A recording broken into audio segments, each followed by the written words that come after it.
Olá! Vamos começar um treinamento de elite. A missão de hoje é sobre atos processuais. E olha, dominar este campo de batalha é absolutamente essencial.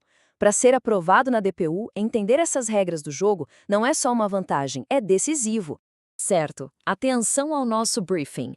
A missão está dividida em 6 módulos táticos. A gente vai passar por cada um deles, ponto a ponto, para que nenhum cenário no dia da prova pegue alguém de surpresa. Vamos mergulhar de cabeça. Módulo 1, a missão principal. Aqui vamos alinhar o básico. O que exatamente são os atos processuais e por que eles são, literalmente, a espinha dorsal de todo o processo penal. Entender o conceito é a fundação de todo o resto. Ok, vamos dissecar isso. Atos processuais são as engrenagens que fazem a máquina do processo andar. São as ações que acontecem sempre na frente de um juiz e, o mais importante, sobre o crivo do contraditório. Isso significa que as partes precisam saber o que está acontecendo e precisam ter a chance de participar. Se um ato sai do script legal, ele pode ser anulado. Mas atenção máxima aqui, um verdadeiro mantra para a defensoria. Pade nullité sans griffe. Não basta só apontar o erro, é preciso provar qual foi o prejuízo para a defesa. Guarde isso, é ouro na prática. Módulo 2. Todo bom estrategista precisa conhecer o terreno. Então vamos ver onde e como os atos processuais acontecem. Dominar a forma e o lugar é uma vantagem tática que não podemos desprezar. O princípio fundamental aqui é o locus regit actum, ou seja, a lei do lugar é que rege o ato. Se o processo está correndo no Brasil, não tem conversa, as regras são as do nosso Código de Processo Penal. É a nossa lei, a lei do nosso território, que dita como os atos devem ser feitos. Simples assim. Agora, um ponto que despenca em prova: publicidade. A regra lá no artigo 792 do CPP é que tudo seja público, transparente, às claras. Mas, como sempre, existe a exceção, e ela é poderosa: o segredo de justiça. O juiz pode, sim, restringir um acesso para proteger o direito à intimidade ou quando o interesse social exigir. Para a defensoria, saber manejar essa exceção é uma jogada estratégica.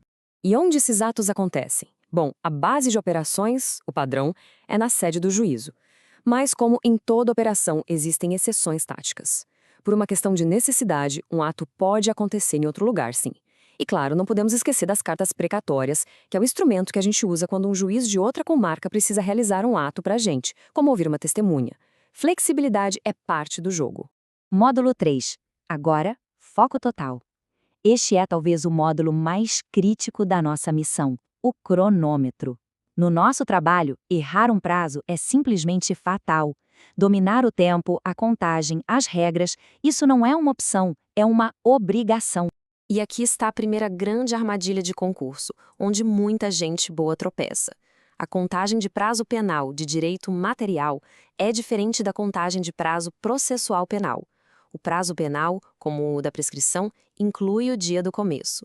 Já o prazo processual, o nosso pão de cada dia na defensoria, exclui o dia do início e inclui o dia do vencimento. Confundir essas duas regras pode custar muito caro. Certo. E quando é que esse cronômetro começa a rodar? A súmula 710 do STF é cristalina, não deixa nenhuma dúvida. O prazo começa a contar da intimação. Não é da juntada do mandado nos autos, não é de quando o documento chega no cartório, é do momento em que a parte é cientificada. Intimou, o tempo está correndo. Isso é absolutamente crucial na prática. Então, vamos organizar as regras de ouro do artigo 798 para fixar de vez. Primeira, o início se dá com a intimação, na audiência ou a partir de qualquer ato que mostre que a parte ficou sabendo. Segunda, se o prazo final cair num domingo ou feriado, ele é empurrado para o próximo dia útil. E terceira, muito importante: prazos processuais penais são contínuos e peremptórios. Eles não param no fim de semana ou feriado, como no processo civil. A contagem é direta. Cada dia conta. Mas existem situações que pausam o cronômetro. O parágrafo 4º do artigo 798 traz esse alerta. O prazo não vai correr se o juiz estiver impedido, se acontecer algo de força maior ou se a outra parte criar um obstáculo judicial. São as exceções que confirmam a regra, e a gente precisa ter elas na ponta da língua. Módulo 4. A ofensiva. Agora, o foco muda para os movimentos no tabuleiro, os atos da acusação e, claro, os da defesa. É aqui que a estratégia, a tática e a técnica defensiva realmente entram em campo e brilham. Os atos essenciais são os que ditam o ritmo do processo. Depois da acusação formalizada pelo Ministério Público, os grandes marcos para a defesa são claros. Primeiro, a citação do réu, que é o chamado oficial para ele vir se defender. E logo depois vem o prazo crucial de 10 dias para apresentar a resposta à acusação. Cada um desses atos é uma oportunidade estratégica. E este slide, isso aqui é a pura essência do que significa ser defensor público. A súmula 705 do STF é um verdadeiro escudo. Pensa na situação. O réu, talvez mal orientado, cansado, diz que desiste de apelar. Se ele fizer isso sem a assistência de um defensor, essa renúncia não impede o recurso. O defensor pode, e se entender que é o caso, deve recorrer. A defesa técnica prevalece sobre a vontade do réu desassistido. É isso que a gente faz. Módulo 5. O comando. Vamos analisar agora as ações da figura central que dirige o processo, que é o juiz. As decisões dele são as que determinam o rumo e, no fim das contas, o resultado de toda a operação. Os atos do juiz são os pilares que sustentam todo o procedimento. Ele é o garantidor das regras. Desde nomear um defensor para quem não tem, e é aí que a DPU entra em cena, passando por receber ou rejeitar a denúncia, conduzir as audiências, até chegar nas decisões de maior impacto, como a sentença de pronúncia no júri e, claro, a sentença final. E aqui está uma das armas mais potentes da defesa. A falta de um desses atos essenciais, como a citação válida ou a nomeação de um defensor, não é um mero deslize, é uma falha grave que contamina todo o resto e gera a nulidade absoluta do processo. Por isso, os olhos da defesa precisam estar sempre atentos a esses pontos. Chegamos ao nosso último módulo, o apoio tático. O processo penal não acontece só com o juiz, promotor e defensor. Existe toda uma equipe de apoio que é fundamental para a justiça funcionar de verdade. Quem são esses agentes? Bom, temos os auxiliares da justiça, como escrivães, oficiais de justiça, peritos.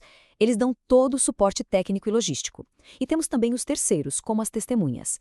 Cada um tem um papel a cumprir e a atuação de cada um deles pode ser decisiva para o sucesso de uma tese de defesa. Então, o ponto que fica é esse. A justiça é um grande esforço colaborativo.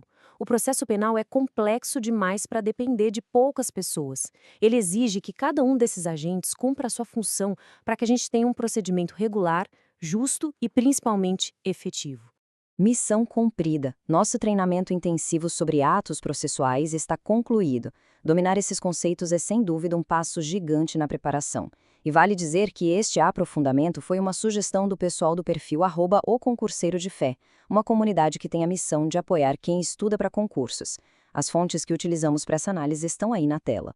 E agora, a pergunta final. Com todo esse conhecimento tático em mãos, cada um se sente mais preparado para aplicar essas regras no campo de batalha e defender direitos fundamentais? A jornada para a Defensoria Pública da União está a todo vapor. A batalha começa agora. Força total na missão.